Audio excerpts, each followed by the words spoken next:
Hey everyone, welcome to a special edition of Athlete Actually. I'm coming to you live here at Babe's Sports Bar in Chicago for Parity's Precovery party to kick off the WNBA All-Star Weekend. First, I want to give a huge thank you to our partners, DNA Vibe, ZBiotics, FemGenWealth, Nulo, breastcancer.org, Now Foods, and everyone else who helped make today possible. This year's All-Star Weekend feels especially important as the WNBA is celebrating its 30-year anniversary. Already this year, we've seen a historic new collective bargaining agreement, new media rights, major expansions, and more investment in women's basketball than ever before. It certainly is an exciting time to be part of the women's sports ecosystem. This weekend is about so much more than just one game. It's a celebration of athletes, fans, brands, and all of the people who help make this incredible game possible. So today, we're talking with all of them to hear the stories that you won't find on a scoreboard. Let's see what's next for the future of women in basketball.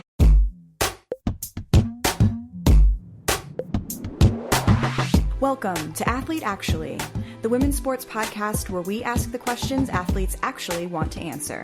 I'm Elizabeth Montavon, a professional water skier and marketing strategist, and this show is produced by Parity, a women's sports marketing and sponsorship consultancy.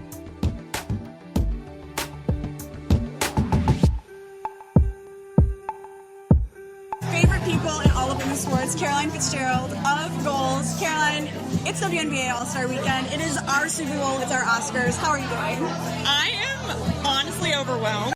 The best way possible. Yes. Normally, I get to see all my favorite women's sports people in little squares on LinkedIn or on Instagram, and I get to see everybody in real life. I get to be in beautiful places like Babes. I get to see you and the Parity team. It's just like, it's the most wonderful couple days of the entire year, and I'm just so happy to be here. Oh, I'm so glad you're here with us in Babes. This is such a fun event so far. Okay, you know my show, so I got to ask you the question. Yeah. What is your sports story that no one's ever asked you? Well, no one's ever asked me about it, but I have told this story before, so I apologize if it's repetitive for some people, but it's a really profound moment in my life. So it's my first sport that I played.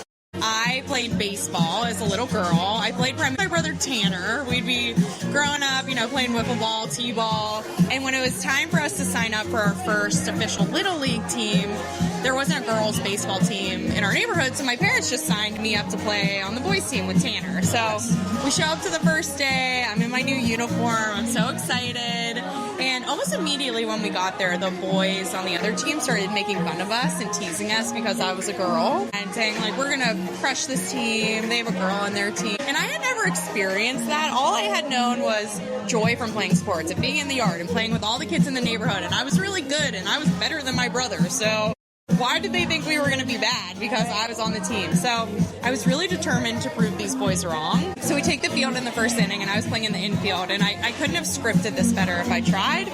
But the first three boys on the other team all hit ground balls right to me.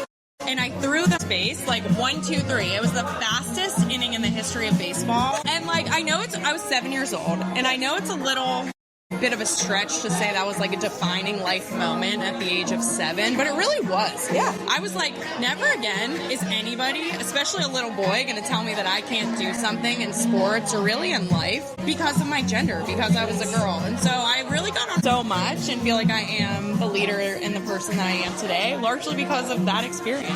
It's funny. It's an experience you would never wish on a little girl, right? Not at all. Of course. But it really shaped you into the Caroline we know today, which has been so important for the future of the business of women's sports. Just look at what you've made out of it. That's very nice of you to say. What it also showed me, while I had those boys on the other team, they're also my wonderful teammates and my brother and so many other people that were just rooting for me and the cheers that happened when those boys got thrown out at first base. So, yes, I was frustrated, but it also showed me the very best in humanity as well. So I agreed. I wouldn't wish that on anybody, but for me, it was an important moment. Yeah. I tell me opportunities weren't available to girls and women. Yeah. I just assumed, if I can do it, I can do it. And so really realizing how limited women's sports were at that time and still are right now. That was new to me coming into early adulthood. Absolutely. It's like almost I was privileged enough to kind of grow up in that bubble and get those opportunities to play sports. And, there was never really a roadblock in my way. I'm so lucky. That's really not how it is for most people, especially for most young girls. And, I feel really lucky, but it wasn't until about we'll say 2019, 2020 that I realized how limited opportunities were. Yeah. And that's what really activated me to start goals and start doing the work that I do. So I feel like we were even on a very similar timeline. We didn't always know each other. Oh, we had a lot of similar experiences. Our paths were running parallel. Yeah, we were close.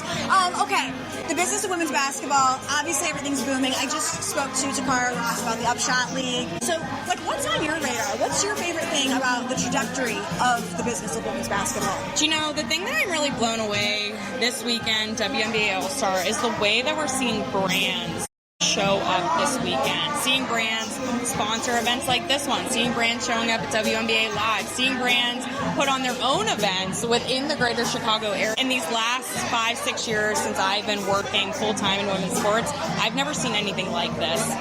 And it warms my heart because that's what we need. We need brands to show up. Brands move the needle on media. They move the needle on investment in the league. It's such a key catalyst to unlocking all the growth potential in women's sports. So I think that's the thing I'm most excited about right now. It's interesting when brands say something matters, kind of all show, and with goals, it's for brands to take the business case seriously. At Parity, we ask brands to invest in women athletes because they are the best storytellers in all of sports right now. So, message to all the brands, say it matters because it ends up mattering. It does, and your team has all the data that proves that. I mean, this isn't just us sitting here talking and, just guessing that this is good business. All the data points to this, that women athletes are the best influencers. Your investment in women's sports is going to perform. I mean, data doesn't lie. Data doesn't lie, and we love tracking the numbers. Caroline, thank you so much for hopping on the show. It's great to see you. Thank you for having me. Thanks, everyone. Okay, I'm here with Dana. Dana, thank you so much for joining us on the show. Tell me a little bit about yourself. Yeah, my name is Dana. I work in the sports industry, and I'm just really excited to be at All-Star Weekend. Love to see it. Well, what is your sports story that no one's ever asked you about? Yeah, so after my team sports career ended, I got into doing triathlons. And one thing that nobody asked me about is the importance of all those volunteers. Yeah. When I was doing my first Olympic triathlon, the front tire on my bike popped, and the bike volunteers came over. Even they couldn't figure out how to fill it up again. And one of the volunteers gave me the front wheel off of his bike. Oh my God. Finished the race. You know what? I feel like that's just really in the vein of what we've been talking about all weekend. This weekend is not just a celebration of the game and of the athletes, but it's about all the people who make this sport possible. So tell me a little bit about your take on the weekend so far and what you're hoping to see out of the future of team sports. Favorite things about the WNBA is how much joy there is apart from winning. Winning is obviously very important to us. I don't think anyone will tell you it's not. Right. But I think there's so many ways here that people find joy outside of the court, off the court, as well as on it. But it's awesome to just be a part of the community and see all the great stuff people are working on. So far this weekend, Asia's dress last night on the orange carpet was, she's worth $1 billion at this point with inflation, right? 100%. Yes. Well, there's so much more in store and a lot more to see. Dana, thank you so much for being on the show. Thanks for having me. Okay, guys, I'm here with Lauren. Lauren, give us a little bit of the backstory, the resume. Who are you? What do you do? Awesome. I'm Lauren. I'm in sports. I played basketball at Columbia University in New York City. Go Ivy League. And I've been in New York ever since. Amazing. Well, what is your sports story that no one's ever asked you about? No one's ever asked me about what it was like to play basketball in the Ivy League during finals season, where we all took academics very seriously. And I remember there was one where I think studying for finals, I think I got half an hour of sleep. My teammate got a nap in the training room before practice at 7 a.m. And we had probably the worst practice we'd ever had. And my coach was like, we are never having 7 a.m. practice ever again. And it was like, great. Let's not.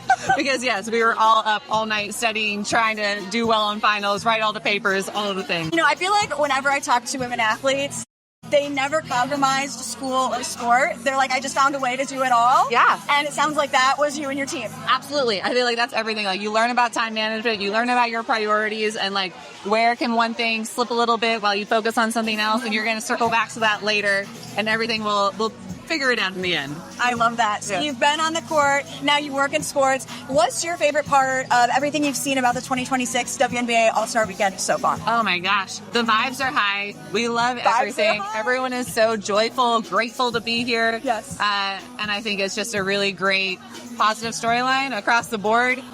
We're here to celebrate women's sports, women's basketball, the growth that we're seeing, and it's only up from here. Vibes are high. Lauren, so nice to meet you. Thanks for being on the show. Thank you. Okay, everyone, I am here with Toccara Ross.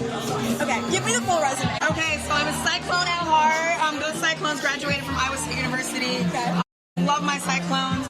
I then went on to have a 15-year career. Love. Yeah. Love to hear that. Yeah. Like when a woman athlete tells me it's been like over a decade in the game, like, hell yeah. When I think about it, I'm like, man, I really did that. I She did that. I'm so She did grateful. that. I'm so grateful. I am moving with audacity in this part of my life, and Yes. because I get to coach the next generation, I talk about it a lot, and I'm like really grateful. So anytime that I can share what I've been through to my current athletes, that's what I'm doing right now. So yes, 15 years, y'all. I love that. I am currently the interim head coach of the Savannah Steel in the Upshot League. And so the Upshot League is an opportunity league that our hopes and joys is that it aligns with the W to be able to provide more opportunity for athletes. Incredible. Yeah, more roster spots for athletes, and in a way for us to get to develop them for the next phase of their journey. Because most of us go overseas. If you don't have an opportunity in the W, you still get to play and you still get to live your dreams and become strong, right? Yeah. Right.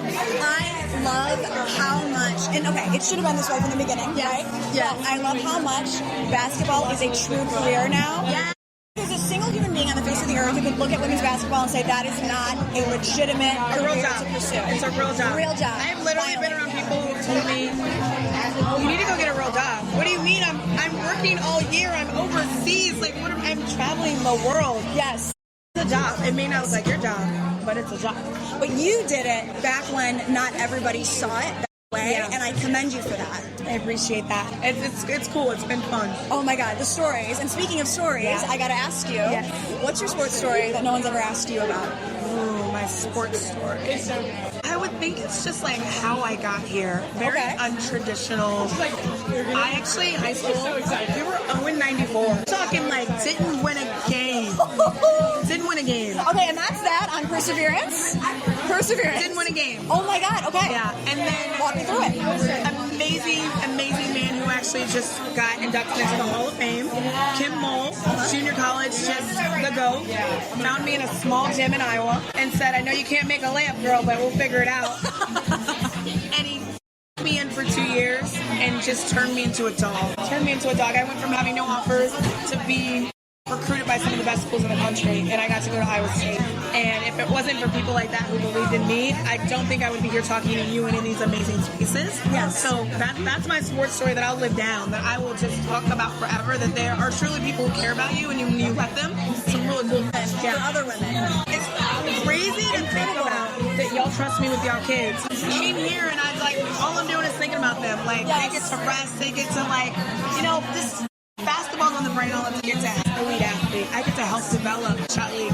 I feel you because I'm the director of athlete marketing at Parity, and so that roster, they're all my babies. They're your babies. They're my 1,500 babies. Yes. And I care about every single one of them. I'm always in their corner, no matter what. You can think you're alone, you can think you're down and out, you can think nobody cares, but I am here with you. If you want someone, I'll be in your corner. Yeah.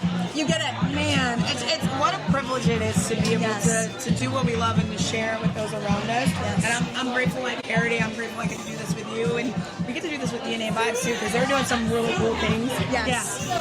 I mean, what, like visionaries I remember when DNA Vibe first started talking about how much they wanted to invest in women's sports years ago. I mean, over half a decade ago.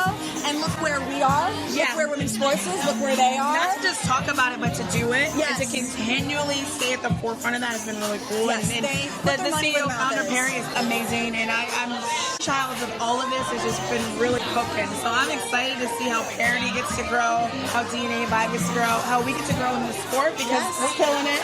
We are. We're killing Yeah. it. And the Upshot League. Yes, yes. I mean, laying even more foundational groundwork for the future of women in basketball. So special. I love how your career has gone from you living the thing to helping others live the thing. You're building the thing. I mean, every angle. All the respect in the world for you. Thank you so much. I'm grateful, and as long as you're in me, I want to keep doing it. Amazing. Yeah. Toccara Ross, thank you so much for being on the Thank show. you. I appreciate you. Great to see you all. Thanks for listening to Athlete Actually. If you enjoyed this episode, be sure to follow, rate, and share with someone who should be part of the conversation. To learn more about how brands are partnering with pro women athletes, visit paritynow.com.